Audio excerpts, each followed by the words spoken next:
I'm 15, and I babysit to make extra money. I took a first aid course and a babysitting course, so I know what I'm doing.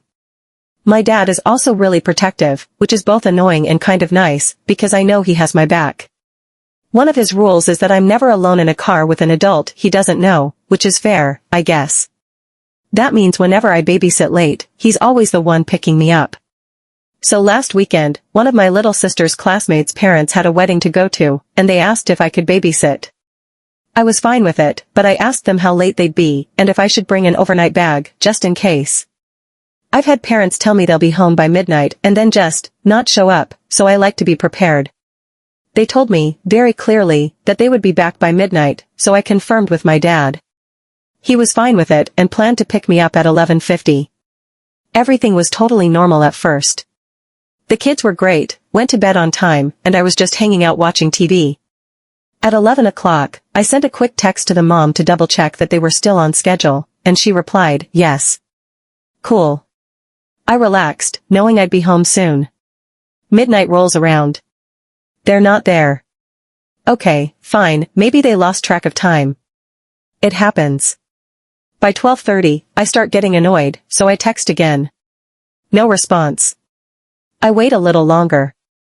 Still nothing. At 1 o'clock, I call them. Straight to voicemail. Now I'm frustrated, and I can feel that sinking, helpless feeling creeping in. I call my dad, because at this point, I know he needs to be in the loop. He's pissed. Not at me, at them. He tells me to keep him updated and that he's not leaving me alone, so he drives home to grab a coffee and comes back.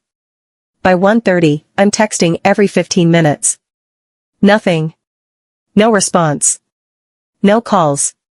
No updates. Nothing. At this point, I'm not just annoyed, I'm furious. They lied. They promised they'd be home at midnight, and not only did they break that promise, but they're also ignoring me completely. If they had texted, hey, sorry. Running late. Be home soon. I'd still be annoyed, but I wouldn't be this mad. Meanwhile, my dad is sitting in the car outside, completely calm in the way that means he is about to lose it the second he gets the chance. The man is a furnace of contained rage at this point. It's now past 2 o'clock in the morning, and I'm sitting in their dark, silent house, feeling like an idiot for trusting these people. Then I get an idea. A kind of evil idea. I text them. Hey, I think someone just tried to break into your garage, but the alarm scared them off. 15 minutes later, a drunk couple stumbles out of an Uber and into the house. They are wasted. The mom is still trying to get her shoes off, and the dad is struggling to open the door with his keys even though it's already unlocked. I just stand there, watching them fumble around like idiots. The second they see me, the mom goes, oh my god. What happened? Is everything okay? I just shrug and say, I don't know. I heard a noise, and the alarm went off, but it must have just been a false alarm. She stares at me for a second, trying to process my words through her vodka-soaked brain. Meanwhile, my dad walks up to the door, looking completely done with the entire situation. He says, in a voice that is way too calm, before she leaves, you need to pay her for the extra hours. The dad, still struggling with his shoes, blinks at us like we just started speaking an alien language. Extra hours? My dad, still calm but now with an edge to his voice, says, she was supposed to be done at midnight. It is now 2:30 in the morning. The mom, who is still trying to figure out if someone actually broke into their garage, suddenly looks guilty. She pulls out some cash and hands it to me, and I don't even count it. I just shove it in my pocket, grab my bag, and leave. The entire ride home, my dad is ranting. Not at me, he's proud of me, actually, but at them. That was a business transaction. They made a deal, and they broke it. That's not how you treat people. He tells me that I am never babysitting for them again unless I charge an overnight rate. I agree. The next day at school, I see the mom when I go to pick up my sisters. The second she sees me, she storms over and lays into me. How dare you scare me and my husband like that? We checked our security cameras, and nobody tried to break into our garage. I just stare at her. Oh. Sorry. The alarm went off, so I thought. Don't lie to me, she snaps. Which is fair. It was a lie. But I don't feel bad. I just shrug and say, well, I thought something happened. She glares at me. You did it on purpose. And yeah. I did. But I'm not going to admit it, so I just shrug again and say, I was worried. She huffs, turns on her heel, and storms off. I tell my mom about it later, and she says I should have just sucked it up and waited for them. That sometimes, people lose track of time. My dad, on the other hand, says, no. They broke the deal. They didn't lose track of time. They ignored you, and if you hadn't done what you did, who knows when they would have come home. And that's the part that really gets me. If I hadn't tricked them, would they have stayed out until morning? Would they have come home at all? So yeah. Maybe I was an asshole for lying about the garage. But they lied to me first, and if I hadn't done it, I might still be sitting in that house, waiting for parents who had no intention of keeping their word. So do I feel bad? Not even a little. For the next few days, I barely thought about what had happened with my little sister's classmates' parents. I was too busy with school, homework, and my usual routine. I knew I wasn't going to babysit for them again, my dad had made that crystal clear, but that was fine with me. If people wanted to waste someone else's time, they could find another sitter. But then I started noticing something strange. At school, my little sister's classmate, the kid I had babysat, suddenly started acting weird around me. Before, he'd always been super friendly, waving when he saw me, saying hi, even running up to tell me random stories about his day. Now? He wouldn't even look at me. The first time it happened, I figured maybe he was just having a bad day. But it kept happening. When I picked up my sister after school, he'd walk right past me like I wasn't even there. When I smiled or waved, he'd glance at me and then quickly look away. He wouldn't even talk to my sister as much anymore, and she noticed it too. One day, as we were leaving, I heard him whispering to another kid. I couldn't hear everything he said, but I caught the word liar. That hit me like a punch to the stomach. I knew exactly where he got that from. His mom. The whole thing made me feel weird. I wasn't guilty about what I had done, I still thought I was completely justified in making up the garage story, but I didn't like that it had turned into something that was affecting my sister's friendships. This wasn't just about me and his parents anymore. Then, out of nowhere, his mom texted me. It had been over a week since the last babysitting incident, and I hadn't expected to hear from her again. But there it was, a text saying that they needed a babysitter again and wanted to know if I was available. At first, I laughed when I saw it. Seriously? After all that? After ignoring me for hours, getting pissed when I called them out, and clearly talking about me at home in a way that made their kid treat me differently? Now they suddenly wanted my help again? I showed my dad, and he didn't even hesitate. No. I didn't argue. I wasn't planning to say yes anyway. But then I started thinking about how weird the whole situation was. Why were they asking me again? After everything, they could have just found another sitter. Babysitters weren't that hard to find. And why was their kid treating me like a villain? Had they told him some twisted version of what happened? And then, maybe stupidly, I started feeling guilty. Maybe I had gone too far with the fake break-in. Maybe they really had just lost track of time and weren't intentionally ignoring me. Maybe they really did feel bad about what happened and wanted to make amends. So, despite my dad's clear absolutely not, I texted them back. I agreed to babysit. I told myself I was doing it to smooth things over, to make sure things weren't awkward between my sister and her friend anymore. If I babysat again, maybe they'd stop badmouthing me at home. Maybe their kid would stop looking at me like I was some horrible person. When I arrived at their house that evening, everything seemed normal. They were friendly, just like before. The kids were happy to see me, and for a little while, I let myself believe that maybe, things were back to normal. They told me they'd be home early this time, which made me feel better. No overnight worries, no stressing about my dad waiting outside, no late-night texting with no responses. I felt good about the decision. I should have known better. The kids went to bed, and I settled in for the night. I kept checking the time, expecting them to come home when they said they would. The hours ticked by. My stomach started to sink. I texted them. No response. I waited. Texted again. Still nothing. That feeling of being stranded, of being completely powerless in someone else's house in the middle of the night, crept over me again. And this time I knew I couldn't pull the same trick as before. I called my dad. The second he picked up, I could hear it in his voice, he wasn't even surprised. He was pissed, but not shocked. He had told me not to go, and I had ignored him. He didn't yell. He didn't even say, "I told you so." He just asked, "Do you want me to come get you?" I hesitated.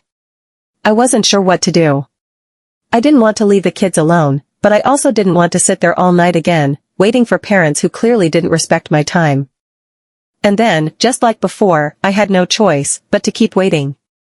1 hour turned into 2. 2 turned into 3. By the time they finally came stumbling through the door, again way later than they had promised, I wasn't even angry. I was just done. They acted like nothing was wrong, like they hadn't just stranded me in their house for hours without a single text or call. The mom was all smiles, thanking me for being such a lifesaver. And this time I didn't play along. I told them, point blank, that they had done this to me twice now, and that it wasn't okay. I wasn't rude, but I didn't sugarcoat it either. They looked uncomfortable. The dad awkwardly handed me some cash, more than last time, probably trying to make up for it, but I didn't even care about the money at that point. I just wanted to leave. When I got into my dad's car, he didn't say a word at first. Just started driving. Then, finally, he sighed and said, "You learned your lesson?" I nodded. I wasn't babysitting for them again. Ever. The next day at school, I saw their kid again. He didn't even glance at me. And honestly, I didn't care anymore. Update 1. When I got home that night, I thought that was the end of it. I thought I had learned my lesson, that I wouldn't have to deal with them again. I had told them off, I had made my decision, and I wasn't going to babysit for them ever again. I figured I could just move on, let them find someone else to mess with. But my dad? He wasn't ready to let it go. The next morning, he sat me down and told me flat out that what they did wasn't just irresponsible, it was dangerous. I was a minor. I was 15. They had made a verbal agreement, and then they left me in their house for hours without checking in, without responding to texts, without making sure I had a safe way home. Twice. He pointed out that if something had happened to me, if there had been an emergency, if the house had caught fire, if one of the kids had gotten sick or hurt in the middle of the night, I would have been completely on my own.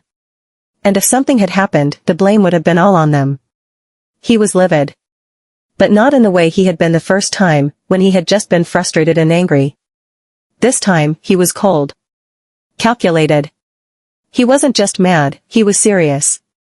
He wanted to take legal action. He told me they had broken an agreement. That this wasn't just some casual babysitting job where plans changed last minute. They had knowingly left a minor in their home for hours beyond what was agreed upon, with no communication, no regard for my safety, and no plan to compensate me fairly for my time. He pointed out that if I had been a legal adult, a professional babysitter, or a nanny, they wouldn't have dared pull something like this. But because I was a teenager, they thought they could take advantage of me. He started looking into small claims court. I begged him to stop. I told him I didn't want to drag it out. I didn't want the drama, I didn't want to deal with them any more than I already had, and I definitely didn't want to go to court over a couple of babysitting jobs. I just wanted to forget about it. He didn't like that answer. Not because he wanted revenge, but because he genuinely thought they needed to face consequences. He told me people like them don't stop unless someone forces them to. If they did it to me, they'd do it to someone else. Maybe to another teenager who didn't have a protective parent watching out for them. I still said no. I just wanted to be done. Eventually, after a few days of back and forth, my dad let it go, but I could tell he was still bitter about it. He told me again, just to make it absolutely clear, that I was not to babysit for them ever again. He wasn't going to let me get stranded a third time. I promised I wouldn't. And then, a few weeks later, the mom called me again. I saw her name pop up on my phone and immediately felt sick. I knew exactly what she wanted before I even picked up. But some part of me was curious, why, after everything, was she still reaching out? Hadn't I made it clear last time that I wasn't babysitting for them anymore? So, against my better judgment, I answered. Sure enough, she needed a babysitter. She acted like nothing had ever happened. Like the last time I watched her kids, she hadn't left me their way past the agreed-upon time. Like she hadn't ignored my texts and calls. Like she hadn't gotten pissed at me for calling her out. She was cheerful, casual, as if we were best friends, and I should be grateful she was offering me another opportunity to babysit. I told her no. For the first time in this whole mess, I didn't hesitate. I didn't say, "I'll think about it." I didn't try to soften the blow. I just said no. That's when her attitude changed. She got defensive. Almost angry. She told me I had to babysit because I had before. Like somehow, by agreeing to watch her kids in the past, I had signed up for life. I was stunned. Was she serious? Did she really think she could just force me into it? She started bringing up the fact that I was armed last time, meaning the fake break-in text I sent to get them home faster. She said that meant I owed her another night of babysitting, as if that even made sense. As if that one lie somehow erased the fact that she had left me alone in her house for hours without warning. I refused again. She got angrier. I hung up. I sat there for a long time, just staring at my phone, half expecting her to call back. I was shaking, not out of fear, but out of sheer rage. She really thought she could bully me into babysitting again. She really thought she could manipulate me into saying yes. She really thought she could treat me like garbage and then act like I owed her something. But I was done. I wasn't going to let her guilt trip me. I wasn't going to let her push me around. I wasn't going to let her use me like some kind of on-call servant just because she was too irresponsible to plan her nights out properly. My dad was right. She didn't respect me. She didn't see me as a person with my own time and boundaries. I didn't regret hanging up. I did regret ever agreeing to babysit for her in the first place. After I hung up the phone, I sat there for a long time, staring at the screen, my heart still pounding. The anger hadn't faded yet, but now there was something else creeping in, something I hadn't expected. Doubt. I had been so sure that I was right to refuse. That I had every reason to cut them off and never look back. But now that it was over, now that I had actually done it, I started second-guessing myself. Had I overreacted? Had I ruined everything over something that, in the grand scheme of things, didn't really matter? Sure, they had been irresponsible. Sure, they had left me stranded. Sure, they had treated me like my time didn't matter. But I had lied to them too.